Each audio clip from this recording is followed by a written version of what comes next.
Rain tapped steadily against the diner windows as Emily wiped down the last table, her body aching from a double shift that never seemed to end. The neon sign flickered outside, casting tired shadows across the empty room. Her mind was elsewhere: hospital bills, rent due in 2 days, and her mother's fragile voice on the phone that morning telling her not to worry. But worry was all Emily had. Just as she reached for the light switch, the door chimed. A man stepped in, dressed in a perfectly tailored suit, his presence instantly shifting the atmosphere.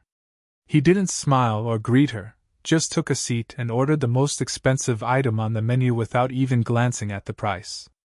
Emily served him with quiet professionalism, masking her exhaustion with a polite smile. She checked on him twice. He barely acknowledged her. When he finished, he stood, placed cash on the table, and walked out without a word. Emily approached the table, expecting at least a modest tip. Her heart sank. $1. For a moment she froze. The weight of long hours, silent disrespect, and buried frustration rose all at once. Her fingers tightened around the bill. Then something shifted. She grabbed her coat and rushed outside into the pouring rain. Spotting him near his car, she called out, her voice steady despite the storm. "Sir! If this is what you think service is worth, you can keep it." He turned, surprised. Emily held out the $1. "I'd rather walk away with nothing than feel this small." The next morning felt unreal, as if the storm from the night before had followed Emily home and settled quietly in her chest. She barely slept, replaying every second, his cold expression, the $1 in her hand, her own voice standing firm despite everything she was going through. Part of her feared she had made a mistake. People like him didn't forget defiance. By mid-morning, the diner buzzed with its usual routine when a sleek black car pulled up outside. Conversation slowed. Even the cook peeked out from the kitchen. Emily's heart skipped when the same man stepped out. He walked in with the same composed presence, but this time, his eyes searched the room until they found her. No arrogance, just something quieter, more curious. "I'd like a word," he said. Emily hesitated but nodded, leading him to a corner table. Instead of ordering, he placed a simple business card in front of her. His name, Adrian Blackwood, meant nothing to her at first, but the company logo beneath it spoke of wealth and power far beyond this small diner. "I wasn't testing your service," he said calmly. "I was watching your reaction." Emily frowned slightly. "To being disrespected?" "To honesty," he corrected. "Most people would have stayed silent for money. You didn't." She didn't know what to say. "I own a chain of luxury hotels," he continued, "and I need people who value dignity over profit." He slid the card closer. "Come work for me." Emily stared at it, unsure whether this was opportunity or another test. Emily stood at the entrance of the towering glass hotel, her reflection staring back at her like a stranger. The polished floors, the quiet elegance, the staff moving with precision, it was a different world from the diner. Her simple shoes felt out of place against the marble, but she lifted her chin and stepped inside. Her first days were overwhelming. Every detail mattered: how to greet guests, how to handle complaints, how to anticipate needs before they were spoken. Some employees welcomed her politely, but others weren't as kind. Whispers followed her through the halls. "Isn't she the diner girl? She must have gotten lucky." Emily heard it all, but she didn't respond. She focused on learning, observing, and doing her job better each day. One afternoon, a high-profile guest arrived furious about a booking error that no one seemed able to fix. Staff panicked, afraid of losing an important client. Emily stepped forward, her heart racing, and listened carefully. Instead of offering excuses, she apologized sincerely and quickly arranged a better suite, adding small personal touches she noticed the guest would appreciate. Within an hour, the situation was resolved. The guest, once angry, left smiling, and later praised the hotel publicly. Word spread fast. For the first time, the whispers changed tone.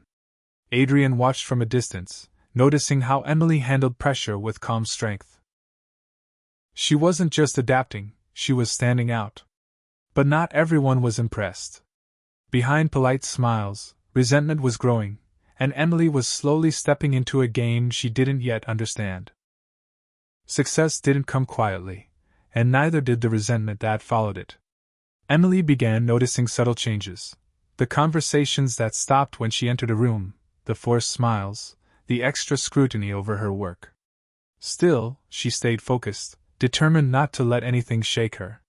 One evening, just as she was finishing her shift, she was called into the executive office. The atmosphere felt heavy. Adrian stood near the window, his expression unreadable, while a senior executive sat across the table with a file in hand. "Emily," the executive began, "we have reason to believe confidential company data was leaked, using your access credentials." The words hit her like a sudden blow. "That's not possible," she said quickly. "I would never." "The evidence is clear," he interrupted, sliding documents forward. "Login records. Internal reports. Everything pointed to her." Emily's hands trembled as she looked at the papers. Someone had used her identity. Adrian finally spoke, his voice calm but distant. "Until we resolve this, you're suspended." Suspended? The word echoed painfully. By morning, the decision became official. She was terminated. Walking out of the hotel, the same place that had once felt like a dream now felt cold and unfamiliar. Staff avoided her eyes. The whispers returned, louder than before. At home, Emily sat in silence, fighting back tears. She had done everything right, yet lost it all overnight. But somewhere deep down, she knew the truth. And so did Adrian, though he hadn't said it yet. The real betrayal wasn't hers, it was hiding inside the company. Time passed, but the silence between them carried more weight than any argument. After the truth came out and Emily was reinstated with a higher position, everything should have felt like a victory. Instead, something had shifted. The distance that once existed because of status was now replaced with something far more complicated. Working side by side again, their interactions became quieter, more personal. Adrian no longer spoke to her as just an employee. He asked about her day, her mother's health, even small things that didn't belong in boardrooms or business reports. Emily noticed the change, but she kept her guard up.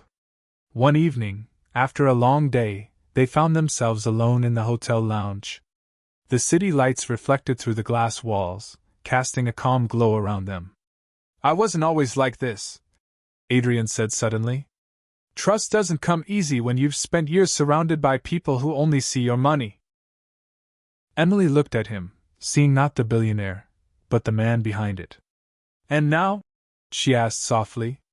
"Now I see someone who doesn't care about any of that." The honesty in his voice unsettled her more than his silence ever had. Slowly, feelings grew, unspoken but undeniable. But reality wasn't far behind. When Adrian's family learned about her, their reaction was immediate and harsh. To them, Emily would always be the waitress who didn't belong. The pressure became too much. Emily made a choice.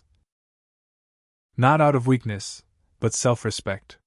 She walked away, leaving Adrian to face the one thing his wealth couldn't control, losing her. The grand ballroom shimmered with crystal lights and quiet conversations as the city's most powerful figures gathered for the annual charity gala. Cameras flashed, laughter echoed, and wealth filled every corner, but Adrian stood apart from it all, his mind fixed on one person. Emily hadn't planned to attend. After walking away, she chose peace over uncertainty, distance over heartbreak. But when she received a personal invitation, not from a company, but from Adrian himself, something in her hesitated. And now, she was there. Dressed simply yet elegantly, she stepped into the room, unsure of what awaited her. Before she could blend into the crowd, the lights dimmed slightly as Adrian took the stage. The room fell silent. "I built my life believing money could measure everything," he began, his voice steadied but deeper than usual. "Respect, loyalty, even people. His eyes found Emily in the crowd. But I was wrong. Murmurs spread softly across the room. One night I left a $1 tip, thinking I understood the value of service. He paused. But someone showed me the value of dignity. Emily's breath caught. Adrian stepped down from the stage and walked directly toward her, every gaze following. I almost lost the only person who saw me for who I am, not what I have. He stopped in front of her, then slowly knelt. Emily, you changed my life. Will you spend yours with me? Tears filled her eyes, but this time, they carried hope.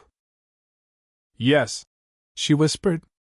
And in that moment, everything came full circle.